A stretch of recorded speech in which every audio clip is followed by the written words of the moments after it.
Spreaker. Welcome to West Coast Wednesday here on Prospectors Radio with Kathleen Biffle, Rich Cooley, Scott Swiftwater Toney, Indiana Gold Hunter, Dennis Dayton, and your host, Tim Grimes. We hope you enjoy the show, and thanks again for listening. All right, everybody, welcome back to another West Coast Wednesday right here on Prospector Radio. I'm your host, Tim Grimes, and joining me tonight, we got Rich Cooley's here, Scott Swiftwater Toney, and joined by a very special guest tonight, Mr. Mike Pung from Gold Cube is here in the house. What's going on, all you guys? Not much. How we doing? Doing well, doing well. Hey. Mike, are you there? Or are you froze up again? Well, just Think you're kind of froze and Who, me? Yeah.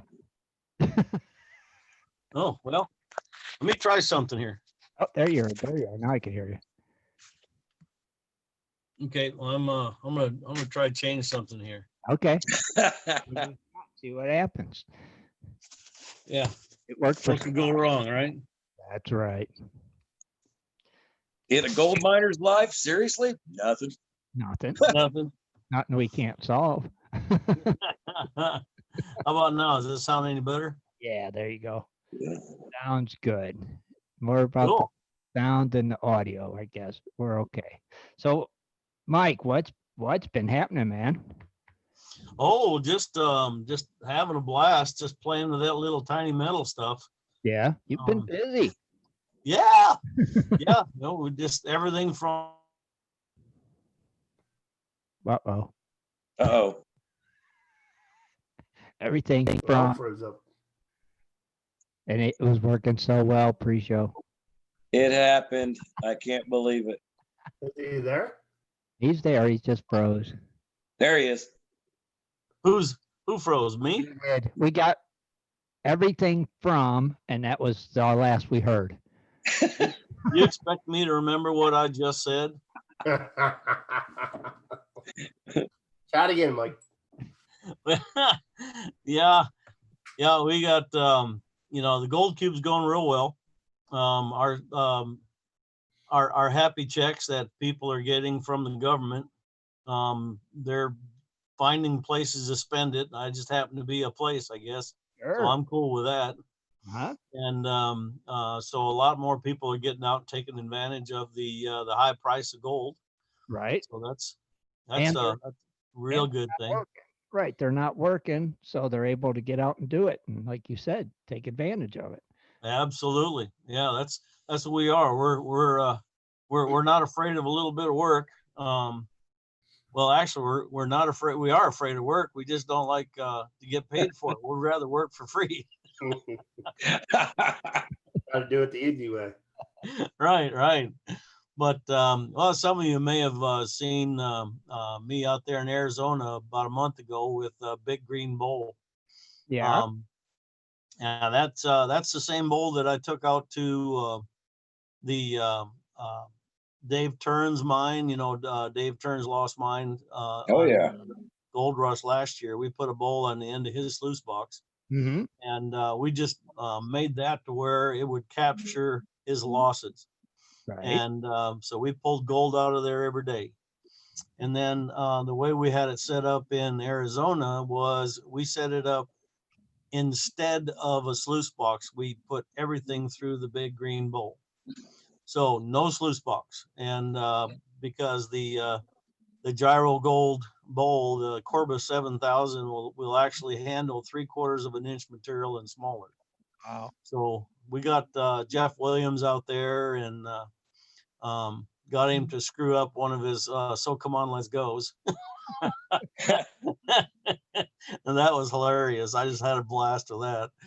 But so got him out there. And then once I got back to Oklahoma, we went out to the Athens camp up there in Michigan.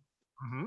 And went out with one of the GPAA outings up there one weekend. The next weekend, I had a family reunion in Upper Michigan. And then we went to the next week up to Lake Superior and did some mining up there.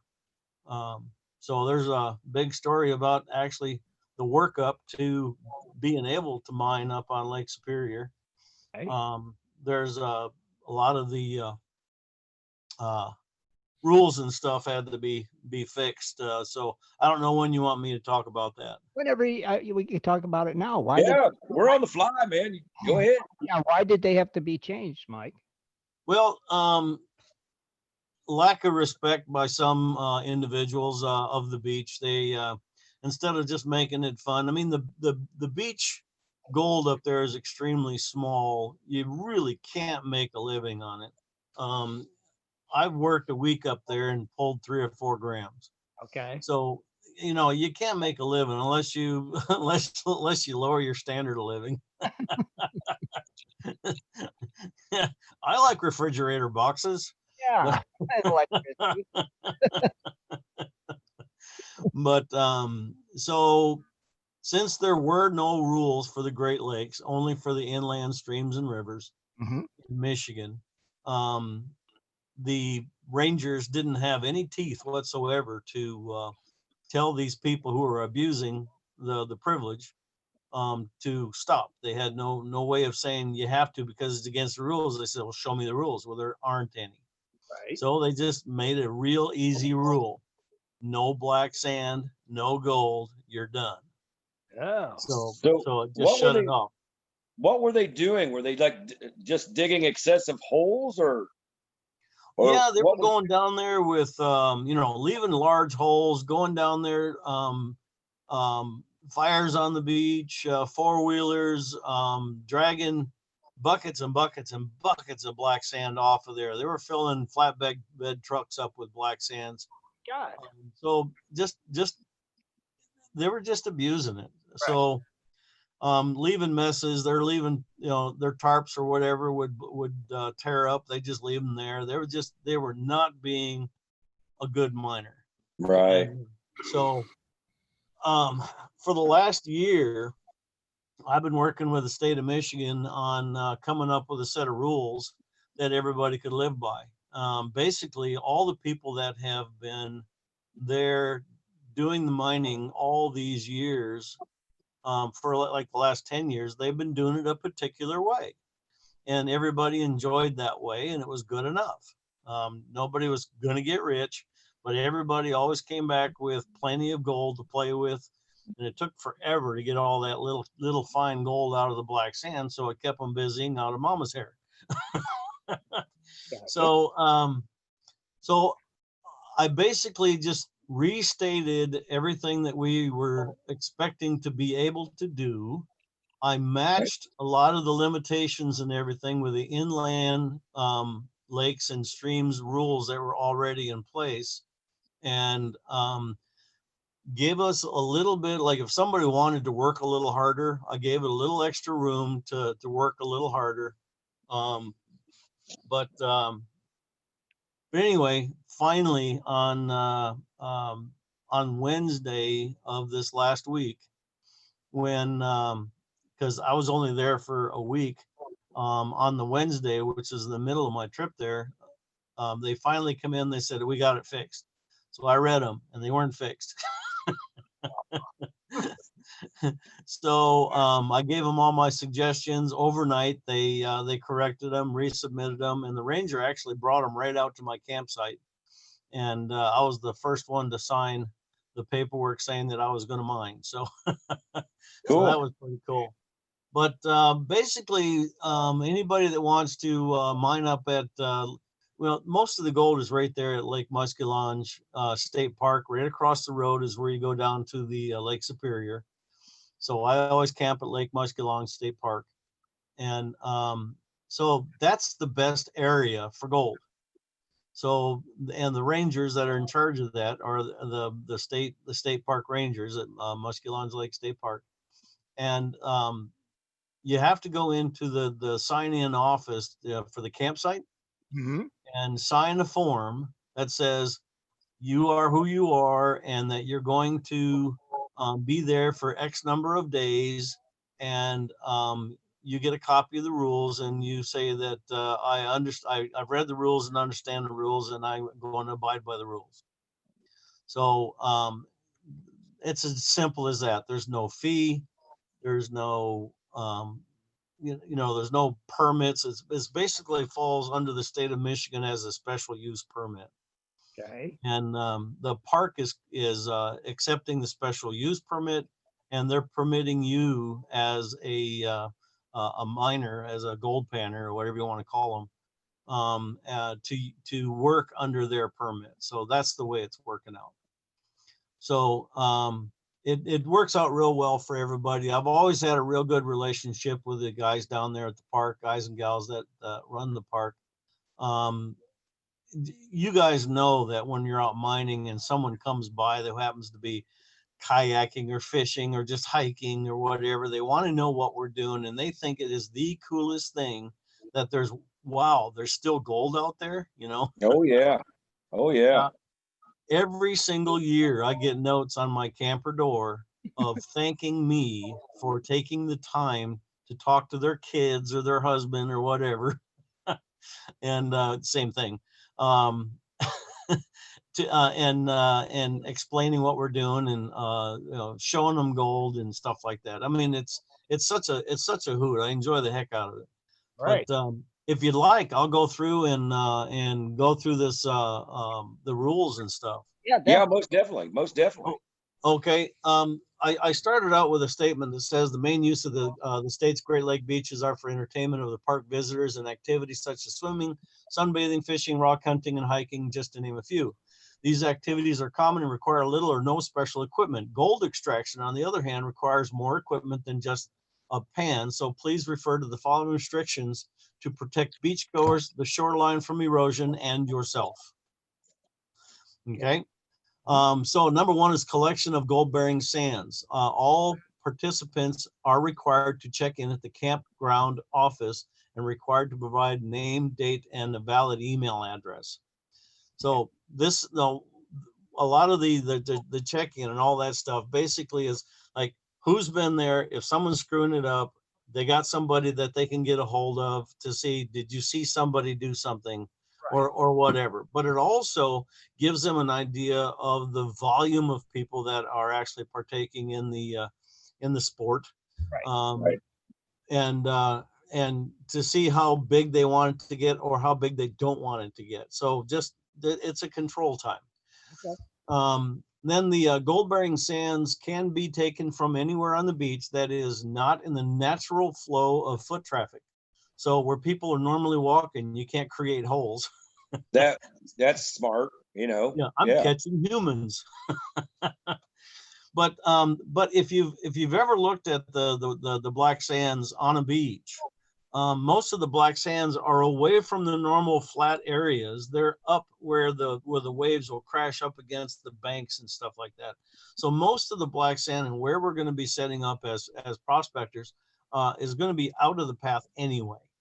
Okay, so it's going to be so that most of these rules are actually pretty much going to take care of themselves. Okay. So I try to throw as much common sense in there, even though that kind of sense isn't common anymore. But so during the extraction of the gold-bearing sands, if you encounter a root of any size, stop the removal of the sand and re-secure the root. So that's one of their concerns about beach erosion. So right. If the roots from grass or trees or whatever are holding sand in place to minimize the erosion, you just don't disturb anything that's holding the beach. Okay. So and then the process is limited to the day use area for the Lake Superior Beach. Am I still there? Yes. Yeah. Okay, I got this big square in the middle. Okay. So the process is limited to the day use area of the extraction is not allowed in the campground. So don't be bringing all your dirt into the campgrounds and making a mess up there. Okay, the hauling of raw material via buckets and other means outside the extraction area is prohibited. In other words, you can't load your trucks with black sand. So you can come out of there with your, it says the hauling of raw material, but you can come out of there with concentrates. So it's still the, black sands and stuff, but it's concentrates. And you can probably carry them in one hand rather than trying to, have to put wheels under it to get it to move. Sure. One Right. bucket of that black sand weighs almost 200 pounds. I was gonna say it's extremely heavy. Oh yeah, yeah. You should have seen me the first time I filled up a bucket and I went to pick it up and I walked like, wow, this ain't nothing. Well, all I had in my hand was the handle. Yeah. I ripped it clean out of the bucket. So when finished with sand removal and gold extraction, any processed sand needs to be returned to the hole. No holes will be left deeper than a foot and no mounds will remain higher than 1 foot. In other words, if there was a kid down there building a sandcastle, don't leave anything more than a kid building a sandcastle. I mean, it's a beach. We don't have to landscape it, but don't leave any gaping holes. Right. Okay, so this permit is for Muskellons Lake State Park only. This permit is not applicable for any other campgrounds or DNR administered properties in the state. But this program that is being started there at Muskellons Lake is eventually going to be adopted by the rest of the state. Okay. And for more than just Lake Superior, it'll be adopted by all the rest of the Great Lakes as well. So it's extremely important that we don't fudge the rules and we set a good example, and we will be the people that they want in their park. So be very careful what you're doing. Don't push the rules. Gotcha. Okay, the next thing is water use. Okay, water can only be drawn from the lake by the use of a bucket. At no time shall a hose or pipe be ran from the lake to where you're working. So you can't have a trip hazard. All right. And it also makes it to where when you're contained out of the the normal the run of everybody out there, one of the biggest things that people are doing on Lake Superior is looking for rocks, because there's some of the prettiest rocks you'll ever find are on that beach. Agates and jasper and all kinds of stuff. You see like rocks that have holes in them. Mhm. I mean, there's all kinds of stuff up there. It's just ridiculous. Fossils, solenites that fluoresce with black lights. I mean, there's all kinds of stuff. It's amazing. Cool. But so by not having a pipe or a hose tripping up people, and it'll also contain us in an area where we look a lot better to beachgoers, like someone who has an umbrella. They've got like this zone. This is their umbrella zone. Sure. So that's what that's all about. When finished with the water, dump it in the area where you are working so it will soak into the sand and not run directly back into the lake. So just let the sand do its filtering like it's supposed to.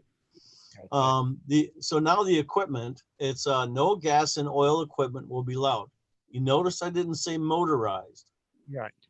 Yeah. Because That makes a a big motor, difference. yeah, because it's an engine is gas and oil or diesel or whatever. A motor is electric. Yeah. So when someone says no motorized equipment, then it's like, you mean I can't run it off a battery? No, that's a motor. It's like, wait Exactly. a minute, no. So I just said no gas and oil will be allowed. Okay. So nothing that can spill. And because of that, if there's no gas and oil, you can't have an engine. The engine doesn't work. Recirculating equipment will be allowed, so you'll be able to process more material. The recirculating tub size, total of one or more tubs, is limited to 75 gallons. So if you've seen my recirculating tub system that I've come up with, it's just mixing tubs with my tub flanges. Well, each of those tubs will hold about 25 gallons. So if you put 3 tubs together, you got 75 gallons. And 25 gallons is still quite a bit in a tub. Especially when you're hauling it up there a bucket at a time. Exactly. Okay, so then the next thing I did was let's see here. I gotta make this thing move. There you go. All right. So the next thing I did was the prime mover can be a hand pump or 12-volt water pump, such as a boating billet pump. And it can be rated no more than 3,000 gallons per hour or 50 gallons per minute. Okay, most people aren't using over a 2,000 or 2,200 pump anyway. Mhm. So that's that gives them, if they got a bigger pump, they can use a bigger pump. They're going to need 2 batteries, but so that does the pump area, and then the total recovery area. It's they said a 1 foot by 4 foot was all that you're allowed in the inland lakes and streams.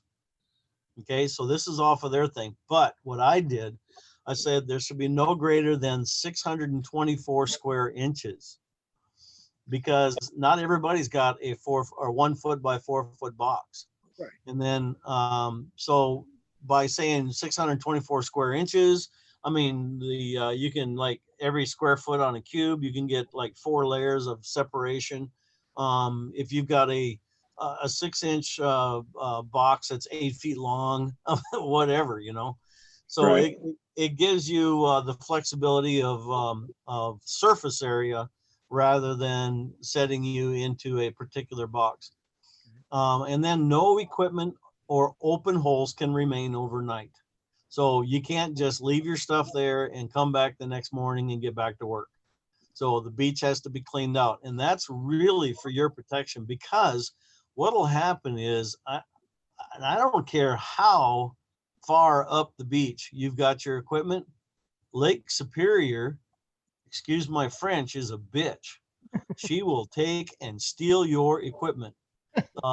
You will lose boats, you will lose houses, you will lose all kinds of stuff.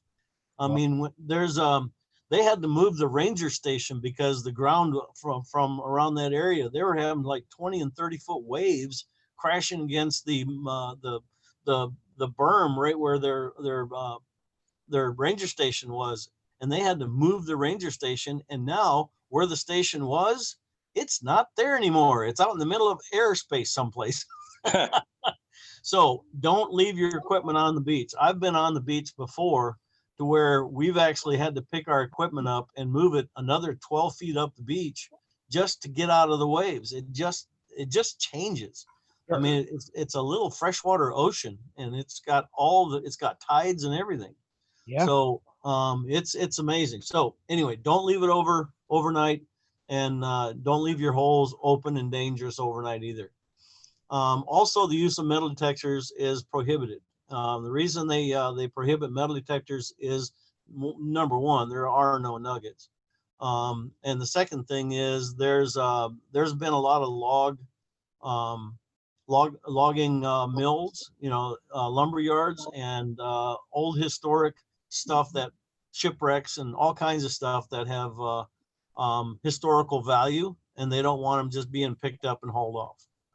So that was already a park rule, but they wanted it in here as well if someone's just coming in to do this and don't read the regular park rules. Right. So no metal detectors in the area. Now here's another one, the gold allowance for the year. The gold allowance for the year is right off of the inland mine and stuff. They don't want you to have, the approved cumulative limit on the gold amount of gold found, removed, and kept under this activity shall be 1/2 troy ounce, or 15.55 grams per person per year. Okay. Anything more than that, they consider it a business, and there's different permitting made for businesses. It's called a joint use permit, and I've actually had a joint use permit on the Lake Superior beaches, but it's a real pain in the butt to get. I think I was the last one that was ever issued. I'm not saying I ruined it for everybody, but the joint use permit is there if you are going to do more than just recreational or hobby, or just have fun, wherever you want to call it. It's not a federal claim. So Let's see. Anyone not providing view of gold and or extracted material would be considered in violation of this agreement, not allowed to participate in the activity until further notice. In other words, if somebody asks you, "Can I see your gold that belonged to the park?" You have to show them your gold, just to make sure that you're not getting way too much gold. That will be the day. I was gonna say that don't sound right, but okay. Right. Yeah. So this is this permit that everybody's going to look at and sign.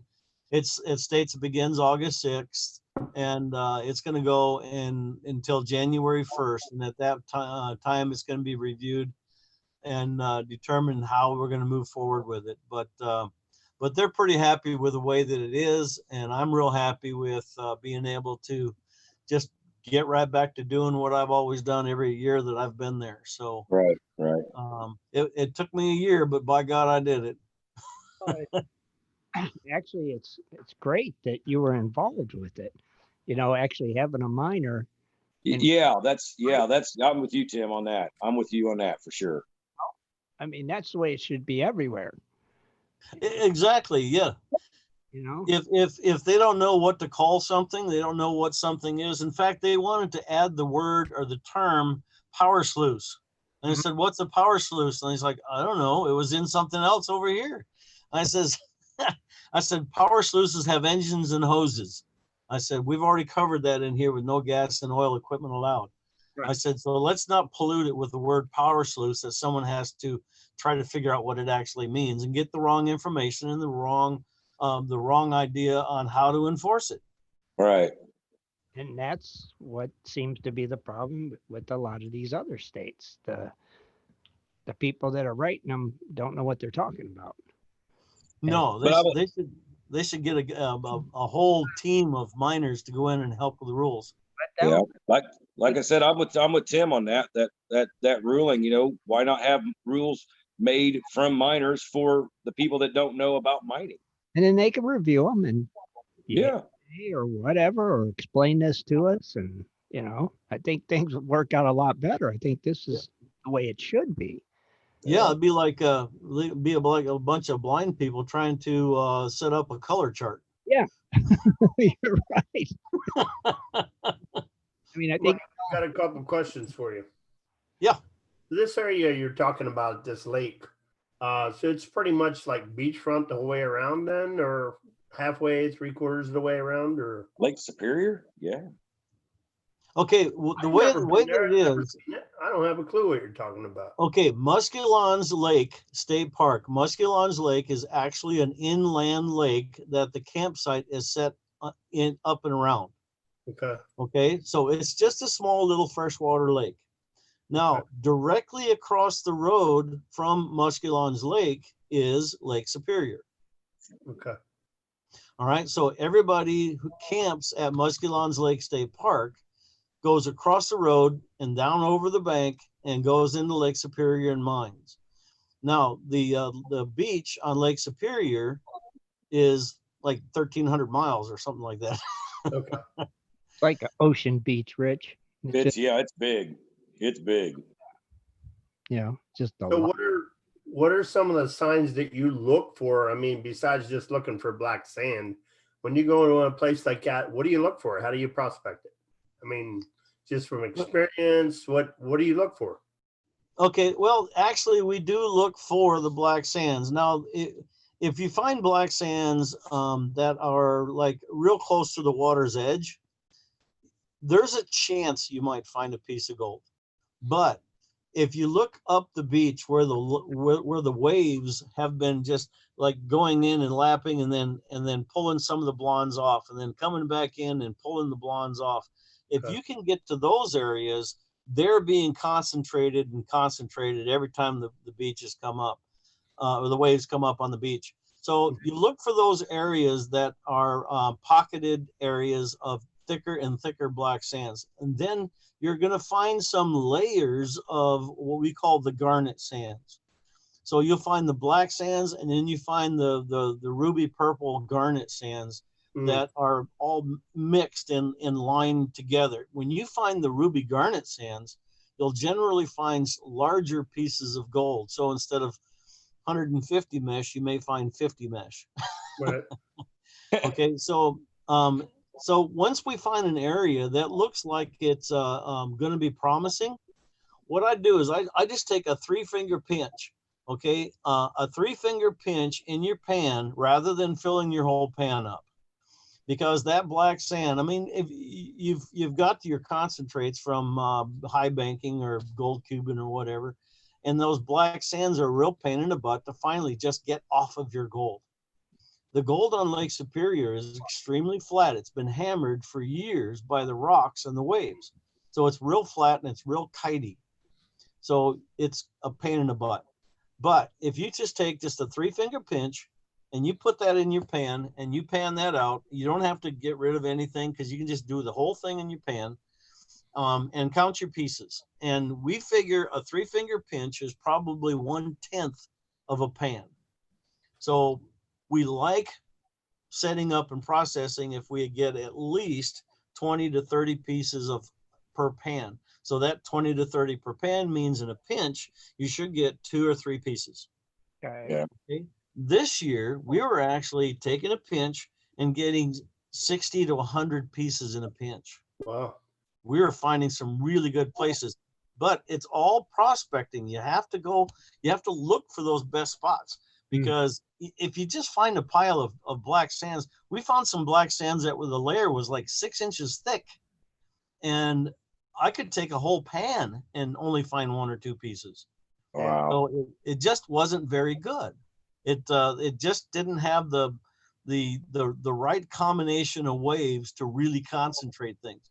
So that's probably where the waves were pushing the black sands and leaving the gold behind somewhere else. Mm-hmm. So that was probably a discharge of black sands rather than a collector of gold. So you have to sample. Now, when you go out, are you looking for some, you said something about waves. Are you looking for those easy waves, like coming up 5 feet, 4 feet every day and just pulling back out? Or are you looking for some crashers?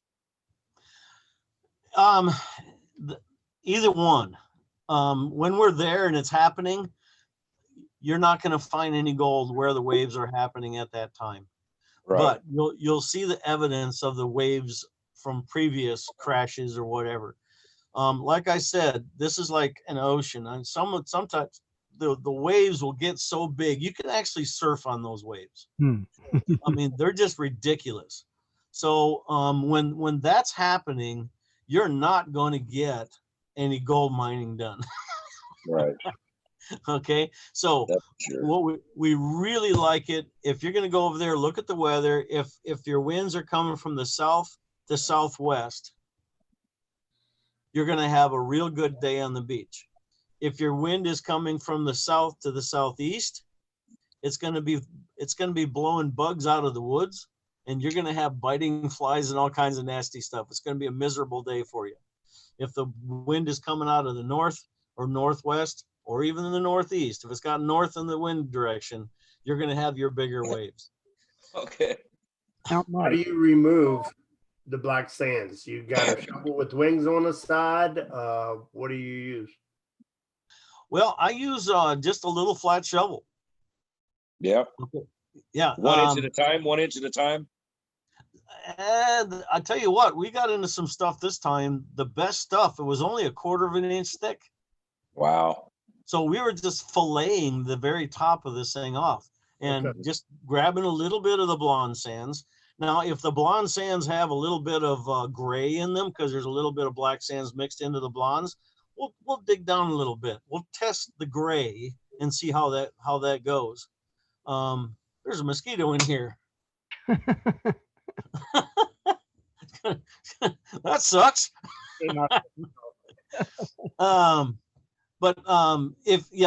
If again, all successful prospectors look for gold. They prospect. They find out where the best gold is. They figure out where the best place is to run, and then they run.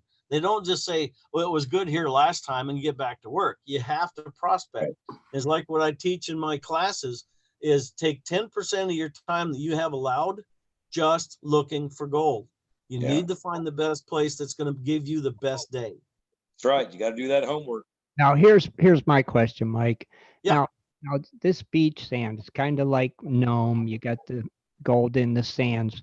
Now, if you got out in that lake, is there bigger gold out there? No. No.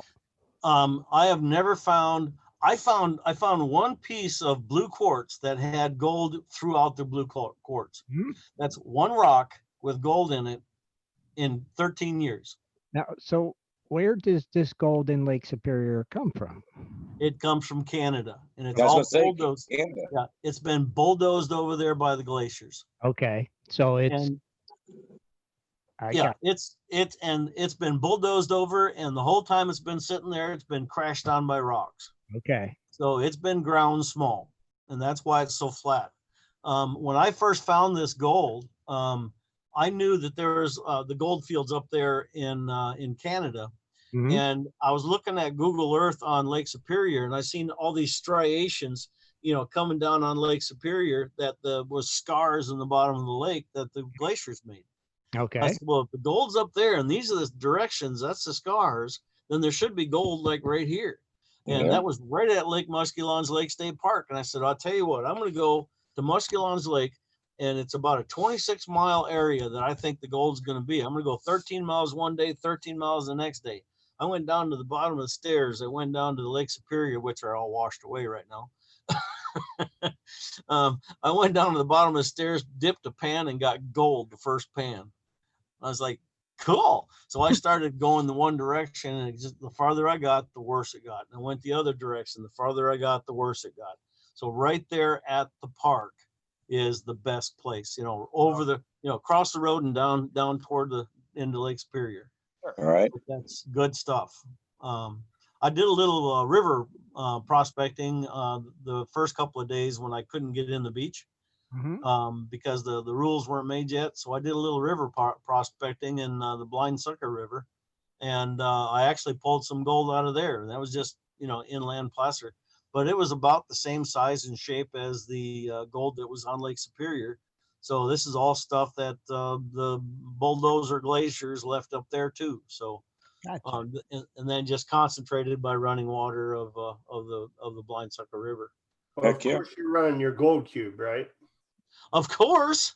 I know I run- that sounds like a stupid question, but the thing of it is, a lot of people know. What do you prefer for like pump size, battery size, deep cycle batteries? So, what type do you use? What can you recommend? Well, with the gold on Lake Superior and the fact that it's so flighty, I always use a gold banker on top of my cube on the beach, because what that will do is you can just take and basically just clog the gold banker. Okay. So you clog the gold banker, you can put you put a whole pile of dirt on there, and then the water, you put your spray bar down, straight down, so it doesn't spray into the dirt. Okay. It just creates a little water puddle that has to, now, since it's all clogged up, it has to roll over top of the black sands. And that acts like a feeder. So you can put a shovel load on there and then go get some more. And it's slowly feeding your cube as you're off someplace else. And if there's any rocks or sticks and stones or feathers or whatever, it's going to leave those on top of the punch plate, and you'll be able to get those out of your system when you get back. So, Yeah, see, in Arizona, we call that auto feeding. Auto feeding, huh? Yeah, because when we can get a good hole in the bedrock, we could put the dredge nozzle down there, and then we could put a rock up, having the spray nozzle hit the bank, and we could just walk away.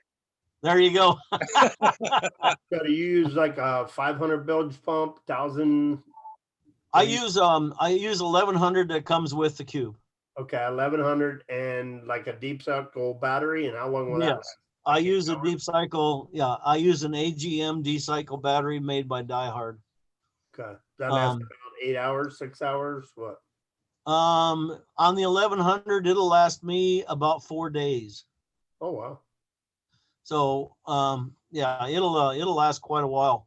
When I'm using my 2000 pump, I can usually get a day and a half out of it. Okay. And I use the 2000 when I'm pushing some big gravels and stuff. So like when I'm in a river, and dealing with gravels and clays and stuff like that, I use a 2000 pump. But on the beach, when all of that gold is flat and kitey, that 2000 is just too much water. Yeah. Yeah, and then I use my regular mats. I use the Vortex mat that comes in the cube. Yeah. I've tried about 42 or 43 different mats that I've found from all over the world, and there are some that perform better in certain situations, and perfect conditions. They can outperform what's in the cube. But under a wider range of conditions and interruptions in water and things that could lose gold, the Vortex mat will perform better than anything I've found out there. So you can't run 1/4 inch material and expect to get 1/4 inch gold. I mean, there's just not pockets that big. I'll tell you what. The biggest question you always get asked about the gold cube is muddy water. When you're recirculating and you're using the material, using that water over and over and over again, a lot of people seem to say it does lose gold. Some people say it doesn't. What's your preference on that? And well, you're not going to get good retention when you're pumping oatmeal.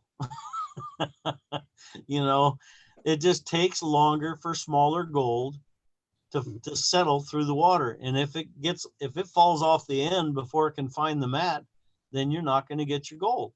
Yeah. Okay. Now, the one thing that the gold cube will do is because we have the G4 separator, number one, make sure that all the gold gets put underwater.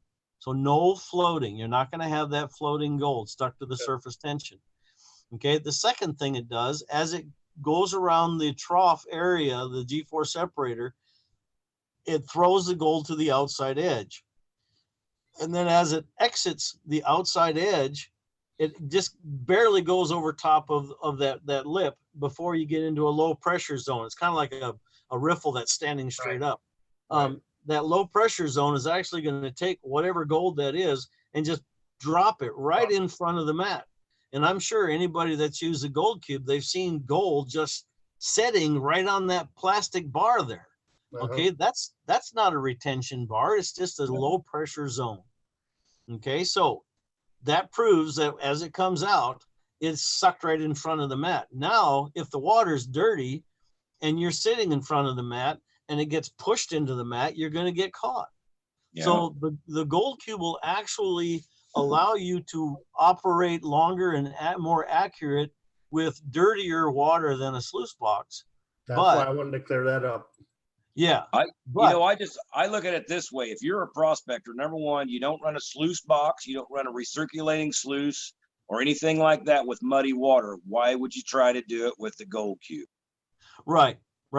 But if that's your only choice, then one of the things that I tell people is if you can't see your mat or you can't see your riffles, if you can't see it, the gold can't find it either. Yeah. So that's kind of the way I went. When I'm dealing with 400 mesh minus, down, I pan all the way down to 1,000 mesh, and you can't see it until you got it all in this big old smiley face.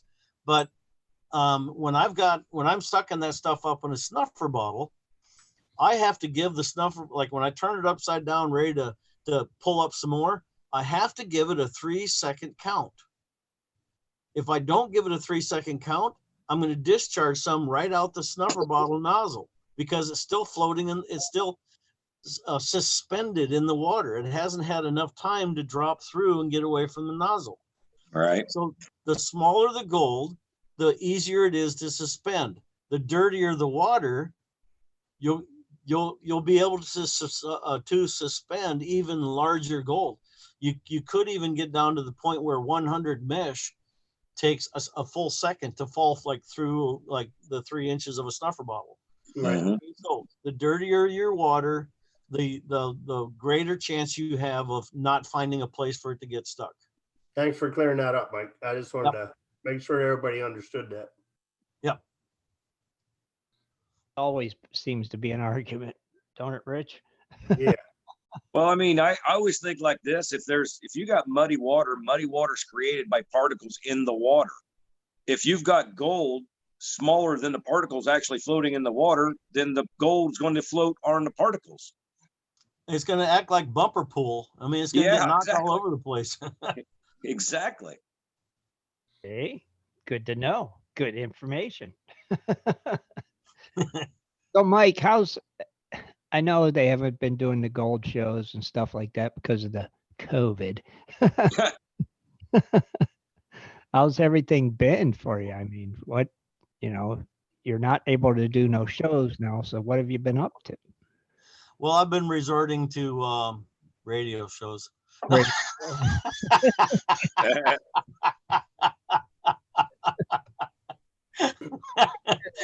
works. Yeah. No,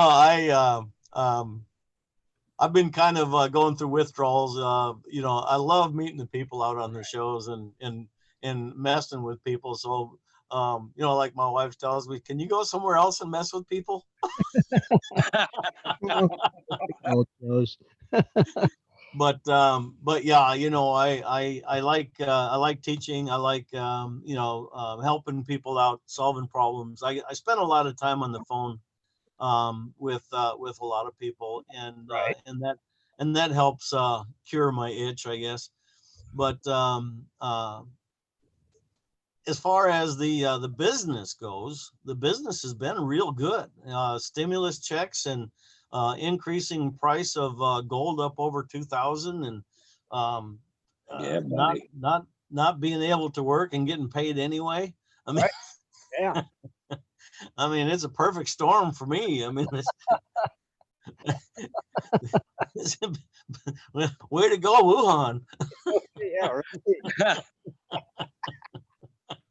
Nate, Mike, did you sell any gold the last 2 weeks? Oh no, I've never sold any gold.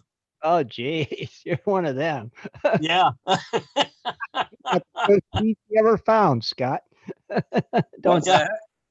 I said he's got the first piece he ever found. He's like Scrooge McDuck with that. Yeah, see, I can't do that. When I get it, I gotta sell it. Well, I've still got it. I've still got every piece I found. My very first piece of gold I found was in Chicken, Alaska. And you still have it. That very first piece. I still have it. Yep. That's cool, though. That's so weird. Yep. Yeah, that's when I first got the itch and started sweating and shaking. Is like, oh God, this is gold fever. Oh crap. Yeah. See, I know where my first nugget is. Well, It's not with me, but I know where it is. we didn't think it. You remember her name? Yes.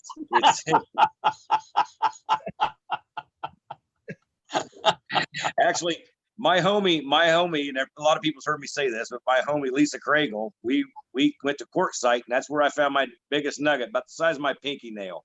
And we found that dry washing, actually. Nice. Yeah, it's And believe it or not, it was on a GPAA claim at that time. Well, I found my first piece of gold on May 10th, 2007. And on May 10th, 2017, 100 feet away from where I found my first piece of gold, I found my first nugget. It took me 10 years. That's pretty cool. If I knew all I had to do was go 100 feet, I'd get my first nugget on my first day, I'd have moved down there. Man, Mike.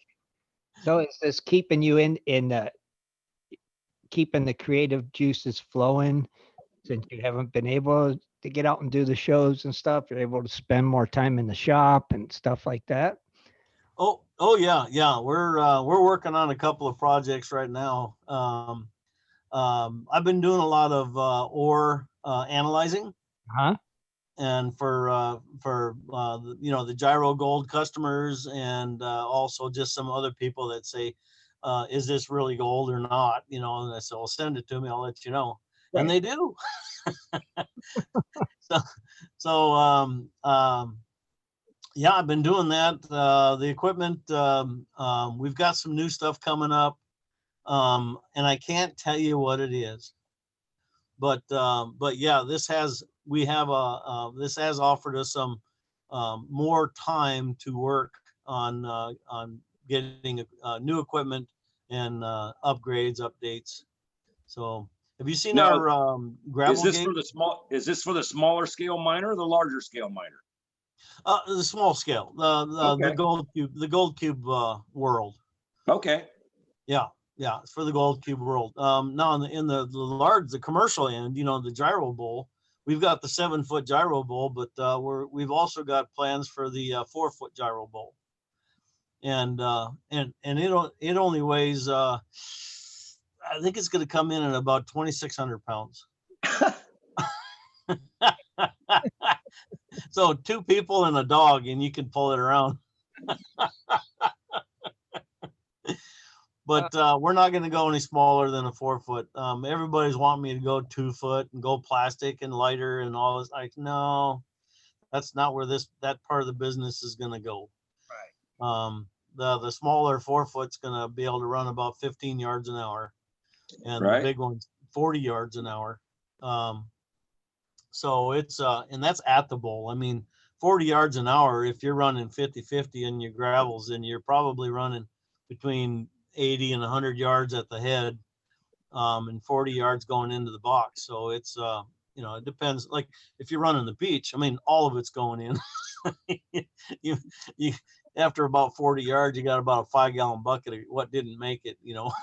Right. So here, But, real quick, let's take a quick break and then let's come back and let's tell me about that gravel gate when we come back. okay, let's do that. Take a quick break. All right, everybody, we'll be right back.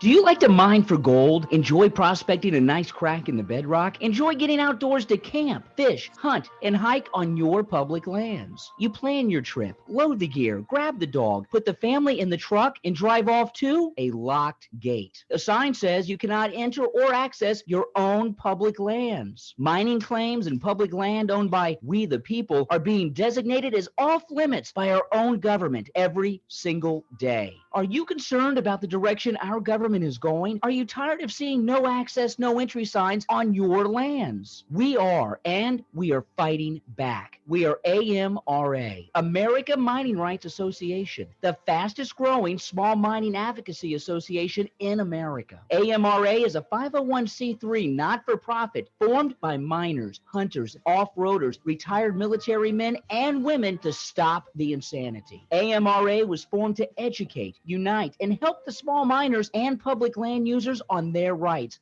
given to us by God. Do you want access to great mining claims? For a small tax-deductible donation to their miners' legal fund, your family gains access to proven excellent mining claims across America for an entire year. AMRA challenges the USFS, BLM, EPA, and the other agencies intent upon stopping you from enjoying your own lands. You are who pays these people's wages. It is time they listen to us. We need to unite. And that is what AMRA is doing. As you sit here right now, thousands of acres of public lands are being closed, locked, and blocked from use by you. Are you fed up yet? Join us. Get in on this fight and let's restore America to what our families fought and died for. Freedom. Just visit AmericanMiningRights.com. AmericanMiningRights.com. Also, check us out on Facebook at American Mining Rights Association. AmericanMiningRights.com. If you're interested in gold prospecting or treasure hunting as a career, hobby, passion, or just something you're interested in getting into, you have to visit goldprospectorspace.com. At goldprospectorspace.com, you'll find forums, chats, videos, blogs, sections on dry washing, metal detecting, high banking, and so much more. At goldprospectorspace.com. There's a store, classifieds, and at goldprospectorspace.com every Sunday night at 7:30 Eastern Time, tune in to Prospectors Radio, the talk show for gold prospectors and treasure hunters. GoldProspectorspace.com is a social network with thousands of members, and everything you need is at GoldProspectorspace.com. Sign up today and get connected to others who share your love of gold and gold prospecting. Let the treasure hunt begin at GoldProspectorspace.com. GoldProspectorspace.com. All right, everybody, we're back and we're talking with Mike Pong. Okay, Mike, tell me, what's this gravel gate thing? Well, the gravel gate is made for the gold banker. We started showing it at the shows, but then they got canceled. But the gravel gate is nothing more than like this lid that comes down and blocks your it blocks the gravel from going down your gold banker. Okay. So it creates a little boil section in there, so you can spray in there and you can really work your material real well before you release it, because you don't want a bunch of clay going down in the and rolling your gold up and sending it off the end of your gold banker. Right. So if you've got that full of gravel and you got clay in there and you're just mixing that all up, it'll act like a chicken gizzard, and it will grind up that clay. And when that clay is like a milk and it's dissolved and the water runs it through the cube, your gold will be caught. Oh. Okay.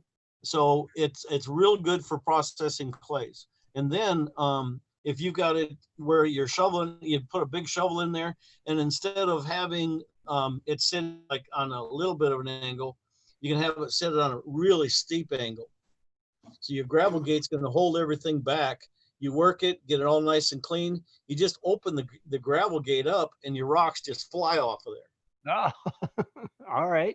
All right. So it helps a lot of the handwork not being needed. And then the gravel gate will come all the way back, and it'll prop on its own if you don't want it there for anything. So it's real easy to install. It just the water bar itself is the hinge point.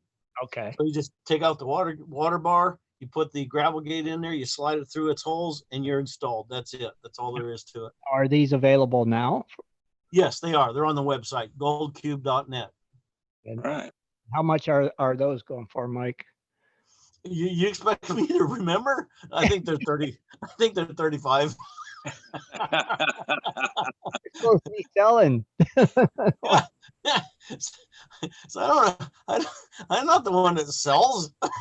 Yeah, $35.99.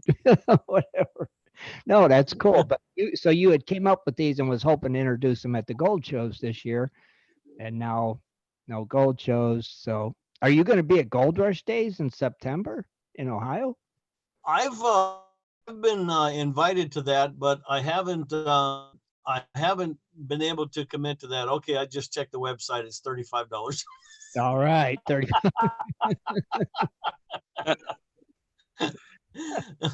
But so I want to go to the Gold Rush Days in September. I don't know exactly what's going on in my life at this moment. Right. I don't know if I'm going to be in Alaska, and there may be another project that I may have to be part of back in Southwest again. So I might be out there seeing Toney. He just don't know it. Ah, Cool. that works. But we got a couple of other things that we were showing on the road this year. One of them is the Gold Cube mat hold down system. Okay. Okay. There's we were about a bunch of people trying to put different kinds of mat in the cube all the time. Right. And the hardest thing with it, with especially like an old floppy old silicone mat, is it's hard to hold the front end down. And one of the complaints that people have with the mats being glued down is they're hard to clean. So they want to be able to pull the mats out to clean them. Okay. Okay. So picture Now, this. wait. What's How that? hard is it? How hard is it to put it in a tub, turn it on the side, and spray it out with a hose? I mean, that's what I do. You and me, baby. I'm only saying what they. Only reading what they write. That's all. Oh, so for those type of people, we have the mat hold down system, and it's basically a loaded bait that has like this comb on the end of it. And what this comb does, it holds the entire front of that mat down, so the water can't get under it as the water is being introduced across the mat. So it holds the top of the mat down. And that whole spring thing is the mat hold down system is actually screwed to the previous tray. Okay, so you start by screwing one underneath the water tray, and that'll when it's being pushed down, it'll actually hold down the first mat in the first separator tray. And then that first separator tray, you screw another one down there, and it'll hold down the second mat in the second separator tray. Okay, so you can just pile this whole thing together, and when it comes time, so you compress it, and once you compress it and you set it in place, then the spring load goes down and just kind of claws the front of the mat and holds it in there. So when it comes time to do a cleanup, you just take the tray off, and your mat is loose and exposed, and you just pick it up and put it in your tub. Okay. So makes it real easy. Now there's a lot of guys. Oh, they've even made silicone mats out of silicone caulk. You know, with I've seen them with Legos. I'm not kidding. They put a whole plate of Legos. They put silicone caulking on this whole thing. They peel this thing out and they put it in the cube. So yeah, bless their hearts. But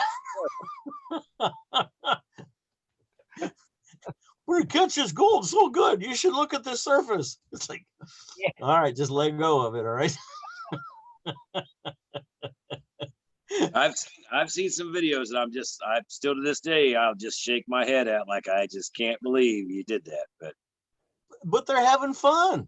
I know that's the whole cue, but then the thing is because later on when they see you and you're getting gold out of yours and you're doing this and you're doing that, they're like, how are you doing this? I'm like, well, I didn't reconfigure the wheel.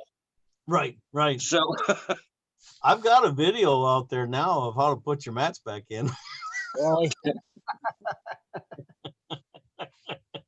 Because I've had a lot of mat remover remorse phone calls. What is it? 6 staples and some glue? Yeah, it's a few more than that. It's like 25 staples is what we use. But yeah, it's a little bit of glue. Yeah, we use 10 across the top and then 5 across the other 3. So that's 25 staples. So I've done quite a few of them.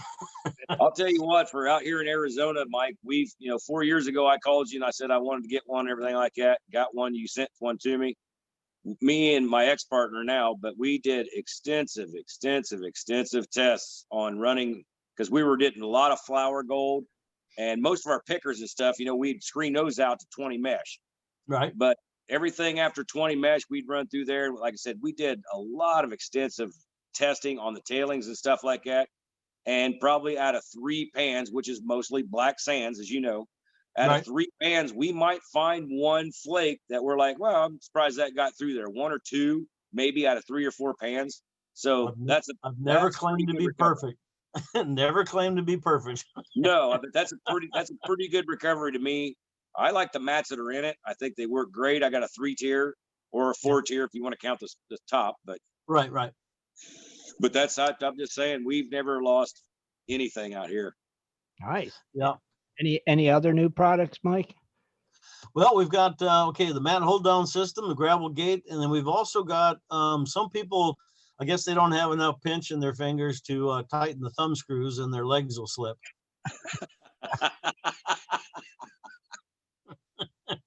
Are you going to put some bigger wings on them?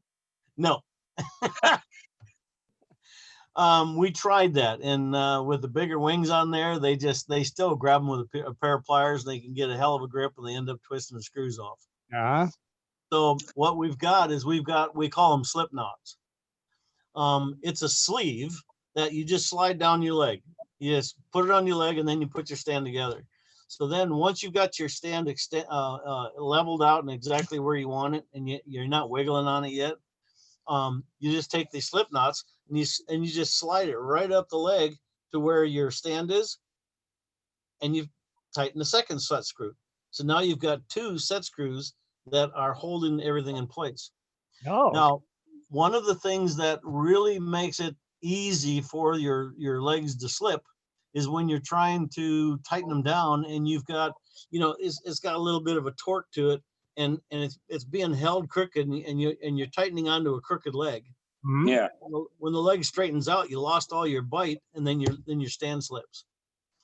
Okay, with these slip knots, that's not going to happen because there is no torque on them. They're going to rest right in place, and a little bit of twist on that, and those slip knots are going to stay put, and that'll keep the rest of your stand from sliding down past them.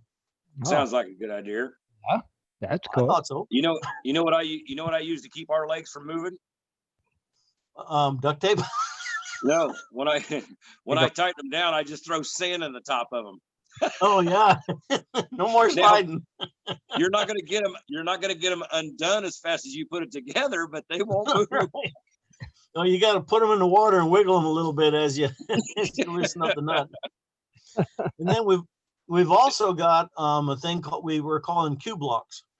Cube locks. Cube locks. Yeah, locking down the cube so it don't slide off the end of the stand. Okay. If some people aren't paying attention to, they're leaning a little hard on the cube when they're working the gold banker or something, it can slide off the end of the stand. All right. Okay, so the cube lock, it slides on the middle bar, and it's got a little cross plate that the cube will just hook onto. So you got the gate sitting over top of the edge of the stand, and it's discharging your water and all that, and then you got the cube locks on those center bars, and you got them locked into place, and now your cube is trapped between the gate and the back of the cube.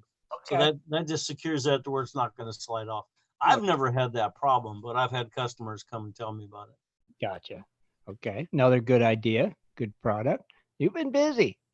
Well, most of these I think of in the bathroom, but right. Our best thinking. Now you've seen the Nugget Zone, haven't you? No. The Nugget Zone, it's like a mini high banker that fits on the end of the cube, that all the big rocks that come off the gold banker or come off the trommel, they go into the Nugget Zone. So it has a tractor grizzly. So instead of it being flat grizzly or line grizzly, it's like tractor tires. Okay. So there's no straight path for water, so it doesn't leak off the end. Okay. And it's also because of the way that I designed it, it actually has good bounce to it, and the rocks don't get stuck so easy. So it's really a fairly good self-clearing unit. Okay. Well, how come we're not seeing no videos from this? Because everyone that's serious about gold mining don't do videos. Really?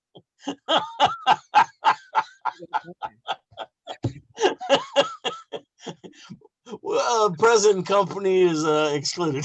I was going to say, now wait a minute. I'm pretty curious about it. No, but we'll just say that the Nugget Zone customers don't do videos. I got you. Okay, so now in the bottom, so it goes through the hopper and got the big. It's not really a spray bar because just one big open gulp. I mean, it's only 1,100 gallon pump, and I made it 3.25 inches wide because that's the perfect flow for the 1,100 pump to do the job across riffles.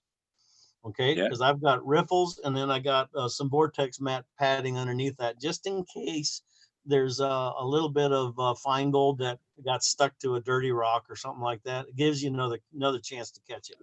Sure. But the very first riffle, as you drop through the grizzly, and I got a gate that brings it all to the beginning of the sluice box, so it's not just falling all over the place. It starts at the beginning and runs the whole box. Okay, so the very first riffle in there does not come off on an angle. It actually stands straight up and down. So it's not really a riffle. It's actually a nugget block. Okay. So the nuggets will be in front of that because they can't jump over it. Oh, so yeah. Everyone that has a nugget zone that has found a nugget or a picker or whatever, they said it's in that very first 6 inches. They've never had a piece of gold down beyond that first stand-up riffle. Wow. So that's working pretty good. Dead mosquito.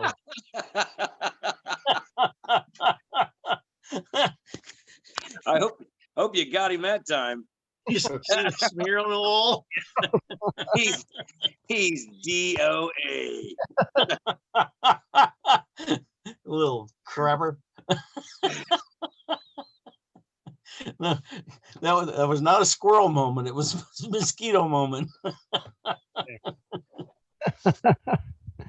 Now, Rich, do you see that question from Jaron wants you to ask? I didn't see it. Hold on. GPS chat room. All right, Mike. If the gold cube keychains were limited edition, I have 2 of them. Were they limited edition, Mike? The gold cube keychains? No, that's just another opportunity for me to be cheap. Oh. Okay, on our tub flange systems, they got the big stainless steel plates with a circle in the middle. Yeah. That circle that gets cut out of that middle and puts the rubber gasket in there to put 2 tubs together. That circle was just getting thrown away. I was like, I already own that metal. We need to do something with it. So I cut the keychain out of there first and then drop that circle out. And then I've got my tub flange. So I have as many keychains as I do tub flanges. Good idea. Thinking outside the box. Yeah. Yeah. So, otherwise I'd just be throwing that away. And the keychain, it's a keychain bottle opener. Mm-hmm. And since it looks like the gold cube, that teardrop area in there, it actually fits over top of the thumb screws on the stand. Oh. So they actually give you a little extra torque, and then the keychain ring that actually slides right over top of one of your legs. So I always just have that with my cube as a cube tool. Right, I always looked at this, Mike. If you're starting to see circles on your leg from where you're tightening it, you're tightening it. You're going way too far. Way too far. Yeah. Yeah. One of the things that we did when we first started the stands, those weld nuts that are on there, like they're long, and we used to weld them on the end. And when people were tightening them too tight, it would actually TP. It would actually make them lift up and bite the threads, and you couldn't get the threads to move. Okay, so it actually lift them up, so it would TP. So instead, what we did is instead of on the 2 ends, we did it on the sides, right next to where the screw is. So now, if you get a pair of pliers on there and you get a little bit too Neanderthal with it, you'll bust the screw before you'll break that weld plate. So, and I had a woman do that. She was doing a demonstration. She got her pliers out and busted off 2 screws, and I was like, "You go, girl."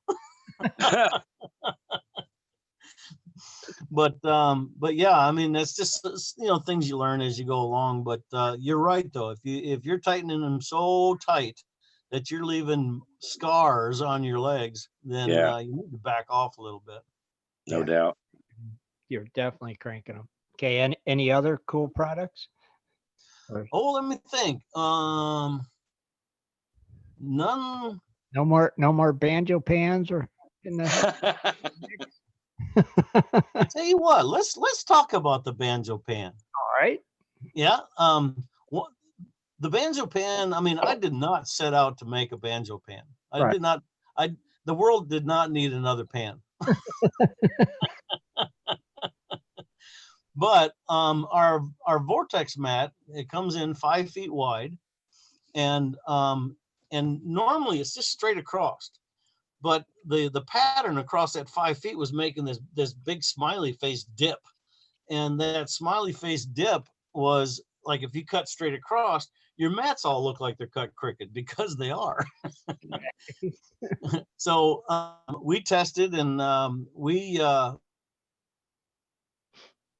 really crooked. We set it at 45 degrees, and it still didn't change how well it collected gold. But the customer said, "This is crooked. Where's the quality control?" I was like, all right. So we started getting just 4 mats out of a 5-foot width rather than 5 mats out of a 5-foot width. Right. So we're throwing away 20% of our mats. And I was talking to my partner, Red, and I said, "Red, we need to do something with all this mat because we're just throwing it away." Yeah. I said, let's just make a little pocket sluice box or something. And he goes, "Well, what happens if there's no river or anything?" And I said, "Well, maybe we can put a little cup or something on the end where you can scoop water with it." And he says, "Like a pan on the end or something?" I says, "Yeah, let's put a pan on the end." So what ended up to be the final version was like version number 8. I did a beta version. I sent it out, and the mats were glued in. Mm-hmm. And the last one, I actually changed it to where you could slide the mats in and out. And that one little ridge along the side cost $3,000. But think about it though. If I pay somebody $1 to glue a mat down, my first run was $5,000. I'm $2,000 ahead. Yeah. So it's like, okay, I can do the math here. We're all right. And then so once we got the pan made and we started playing with it in the beta pan, and people coming back, Dennis Dayton, he was one of our beta testers. Ed Marvin was one of our beta testers. Did you get one too, Tony? No. Okay. I guess I didn't like you very much back then. Probably not. But anyway, so we got the beta testers out there. We told everybody to keep it a secret, so they told everybody. And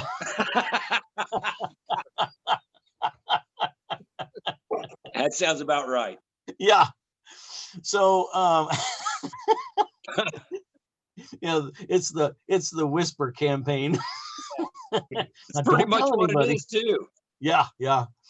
So we got it back. We got the banjo pan made. We started playing with it, and we came up with a couple of ways to use it. It's basically you grab the bowl in the neck, and it's like opening and closing a sock drawer. That's the motion. Then you just start pouring. So it's real easy to use. And but what I really like it for, and it's really going to come in handy with California, Washington, Oregon, all those people that are getting shut out of being able to use power, right, is you can take the banjo pan, you can take a full scoop, a full shovel load, put a full shovel into the pan of the banjo pan, get it all elutriated and shook up and make sure everything is nice and clean and beat up, and then run it down the neck of the banjo pan. And instead of looking for gold, you just take and stab the neck down into a 5-gallon bucket and slosh it out. Mm-hmm. You're making concentrates. You go for another scoop, another shovel load of dirt, and you just keep doing that. And then you take your concentrates home. Now I've got a video on the website, goldcube.net, and look under videos and look under the banjo pan thing. There's one called production panning. Now we're making a video and we're just screwing around, but pay attention to how much time is between pans.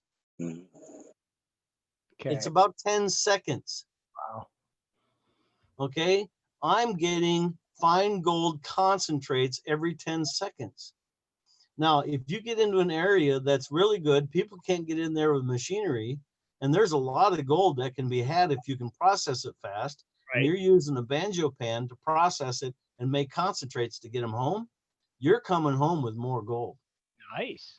That's the bottom line. So for all this lockout crap the enviro Nazis are doing to us, that's a way we can still get our gold. Oh. Yeah. And I always thought the pan was pretty cool, because I always, when I first seen it worked, I was like, you know, me and my lady was at the gold show. I'm like, well, that's like a handheld rocker box. Pretty much. Yep. And we take advantage of see, most mats they've got a one direction, but the vortex mat, it's got the, you know, very, very aggressive going down it, but it's also got ribs side to side. Oh yeah. So it's able to capture with that kind of a pattern on there, where like a sluice box, a riffle wouldn't be able to do it. VMAT wouldn't be able to do it. You know, those are the types of things that they've got one direction. It's north and south, or east and west. There's no both. So that worked out real well. But then what I'm really enjoying is watching people and their creativity. The coolest one I saw was where they put a banjo pan underneath a blue bowl. Right. That would be pretty smart. Yeah, because if you're missing it out of the blue bowl, you got another chance to capture it right there in the sluice box area of a banjo pan. It's like, how cool is that? I saw one that they had these little ring like spot waterers for your yard. They're hollow in the center and just holes all the way around it, and you screw a hose into it. Okay, that sits right into a banjo pan. So that's your spray bar, and you can just dump down the middle of that, and you just tip it up, and away it goes. I mean, you got yourself a little high banker. Right. It's like, way to go, dudes. Right. Then you see somebody that's got like 3 of them all hooked together on a zigzag, like it's a gold cube banjo pan. But I love it. I love them garage monkeys, man. Making all that stuff cool. They get inventive, don't they? They do. Yeah, I love it. It gives you lots of ideas. Keeps you thinking. Man, Yep. well, it's been a pleasure having you, buddy. Yeah, no doubt. You know, well, I enjoyed coming on, and I'd like to thank the state of Michigan for approving us to get back to work up there. I mean, there's some really good gold. There's a lot of people that are really looking forward to it this year, and now they're finally able to get back in there. So we'll get the word around to everybody that the Lake Superior Muscalons Lake State Park is open back up for the shiny yellow metal. Yeah, great. And have fun. Yeah. We're glad you had a hand in helping with the rules too, man. That's going to help us all the way around. They can get you up in California to write some rules next. Yeah, no doubt. Can only hope. Yeah. Yeah, it's I was just talking to a couple of people out there in California today, and really the best way, you know, there's a couple of different techniques of getting something done. The very first thing is one, you know, everybody wants to go to the top and start screaming. Okay, that's one way of doing it. But the other way of doing it is start from the bottom and gain support and momentum. Mm-hmm. Okay. A lot of the rules in California have to do with the mining rights. Okay. And that's all the farther their mentality goes. Mm-hmm. But there are no mining rights inside of a city. Mm-hmm. Okay. Those are all municipalities that if you can start in a municipality, and then work on state land, and then work on federal land, then you're going to have a large amount of people that actually agree with what you're saying, and it makes it more viable of a suggestion. It becomes more believable by the mass of people, rather than saying like, well, they're just out raping the land anyways, let's just shut them down. Right. And so if they're being told from the enviro Nazis that we are bad and we kill baby squirrels and stuff, then they're going to get upset about us because we are who we are. Mhm. But it's like, wait a minute, these are the same guys that were in the city park teaching kids how to pan, how to take care of the land, how to do this, how to do that. These are good guys. Good idea. So when it goes to a vote or a legislation, or you've got to start with the kids. You got to start small. You got to start inside the inner city and work your way out, because the people in the country already get it. The people in the city don't. All right. So you got to gain the numbers. If you don't have the numbers, you're not going to succeed. Right. Okay. One last thing, Mike. Tell a joke. Oh, Then you- okay. Well, my favorite joke that I always tell at all the shows is, what chord does a piano strike when you throw it down a mine shaft? I've heard it a million times. I can't remember. Oh, wait. I know it now. It's A flat minor. Remember it. Yep. Mike, thanks, brother. Okay. Have a good night. Take care. Take bud. care, Mike. Thanks again. Mike, thanks for joining us. For joining You us. bet. Bye, buddy. Good night.